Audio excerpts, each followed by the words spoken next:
Hello friends, எல்லாருக்கும் வணக்கம்.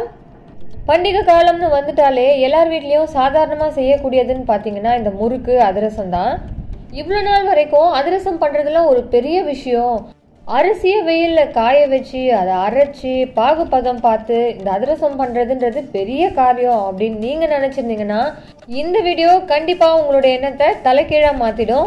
இந்த வீடியோவில் பிகினர்ஸ் கூட ரொம்பவே சுவையாக சுலபமாக விரிசல் இல்லாமல் ரொம்பவே சூப்பராக அதிரசம் எப்படி பண்ணலான்றத ஸ்டெப் பை ஸ்டெப்பாக நான் உங்களுக்கு சொல்லியிருக்கேன். ஸோ வீடியோவை எங்கேயும் ஸ்கிப் பண்ணாமல் கடைசி வரைக்கும் பாருங்கள்.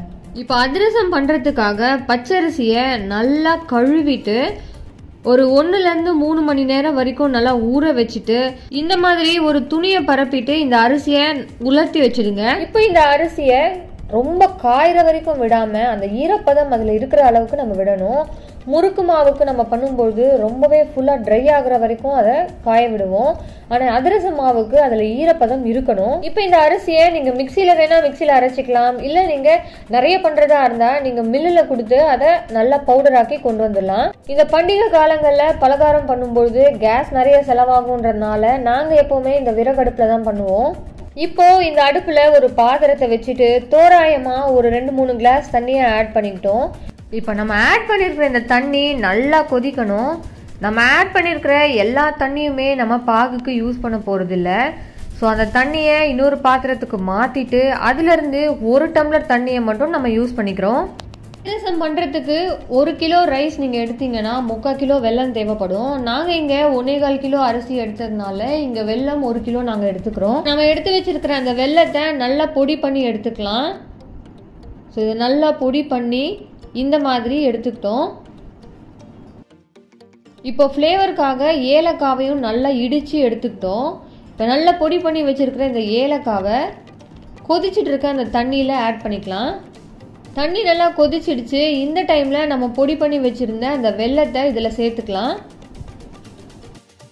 வெல்லம் ஆட் பண்ணதுலேருந்து இதை கண்டினியூஸாக கைவிடாமல் கலரிட்டே இருக்கணும் ஃப்ரெண்ட்ஸ். ஏன்னா கொஞ்சம் நம்ம விட்டுட்டோம்னா அது கருக சான்ஸ் இருக்குது. அதனால் இது கைவிடாமல் கலந்துக்கிட்டே இருங்க.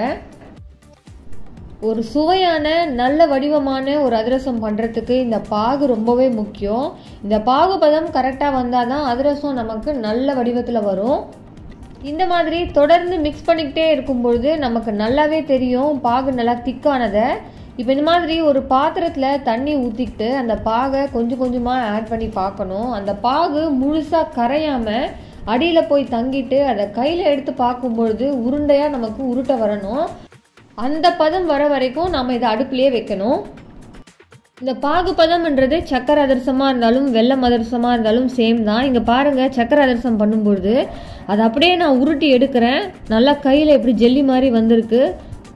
நம்ம கையில் எடுத்துருக்கிற அந்த பாகு ரொம்பவே சாஃப்டாக இருக்கணும். ரொம்பவே கெட்டியாக இருந்துச்சுன்னா அதிரசம் ஹார்டாக வரும்.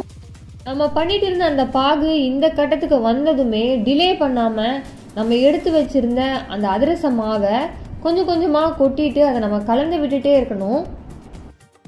1 கிலோவுக்கு மேலெலாம் நீங்கள் அதிரசம் பண்ணும்பொழுது நமக்கு ஹெல்ப் பண்ணுறதுக்கு கூட ஒருத்தர் இருந்தாங்கன்னா நமக்கு ரொம்பவே சுலபமாக முடியும் அண்ட் பர்ஃபெக்டான அதிரசம் நம்மளால் பண்ண முடியும். இப்போ நீங்கள் பார்த்துட்டு இருக்க மாதிரி கை விடாமல் இந்த பாகையும் மாவையும் நல்லா கலந்து விட்டுட்டே இருக்கணும் ஃப்ரெண்ட்ஸ்.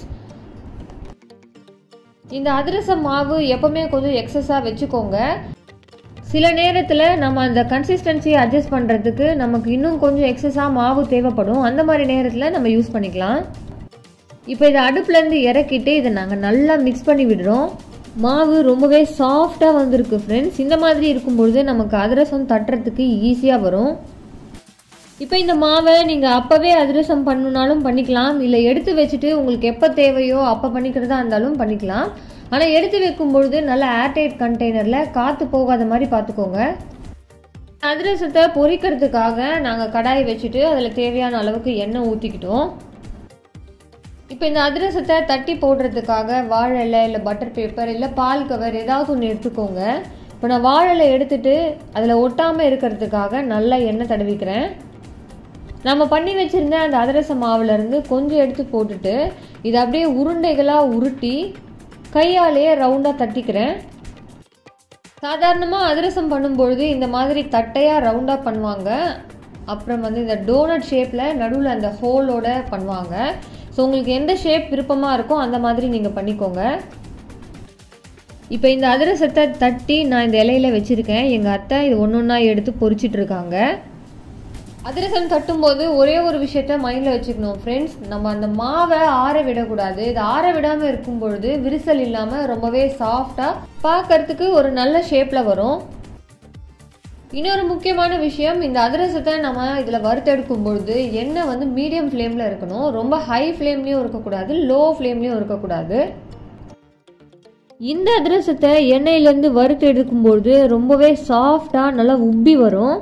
அதில் இருக்கிற எக்ஸஸ் ஆயிலை வெளியே எடுக்கிறதுக்காக இந்த மாதிரி மரக்கட்டையில் ஒரு டூல் வச்சுருப்பாங்க. இது இல்லைன்னா பிரச்சனை இல்லை, நீங்கள் 2 தட்டுக்கு நடுவுலையோ இல்லை 2 கரண்டிக்கு நடுவுலையோ வச்சு நம்ம அழுத்தம் கொடுக்கும்பொழுது அதில் இருக்கிற எக்ஸஸ் ஆயிலெல்லாம் நமக்கு வெளியே வந்துடும். இதே ப்ராசஸை நாங்கள் ஃபாலோ பண்ணி எல்லா அதிரசத்தையும் சுட்டு எடுத்துக்கிட்டோம். எங்களுக்கு இவ்வளோ அதிரசம் வந்தது. எந்த ஒரு விரிசலும் இல்லாமல் ரொம்பவே சாஃப்டாக சுவையாக சூப்பரான அதிரசம் நமக்கு ரெடி ஆயிடுச்சு. நான் சொன்ன அதே டிப்ஸை நீங்களும் ஃபாலோ பண்ணிங்கன்னா நீங்களும் உங்கள் வீட்டில் இதே மாதிரி சுவையான அதிரசத்தை செய்யலாம்.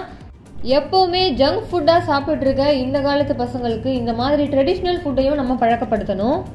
இந்த வீடியோ உங்களுக்கு பிடிச்சிருந்துச்சுன்னா மறக்காமல் லைக், ஷேர் அண்ட் சப்ஸ்கிரைப் பண்ணி ஸ்பைஸ் பை ஸ்வாதி சேனலை சப்போர்ட் பண்ணுங்கள். பாய்.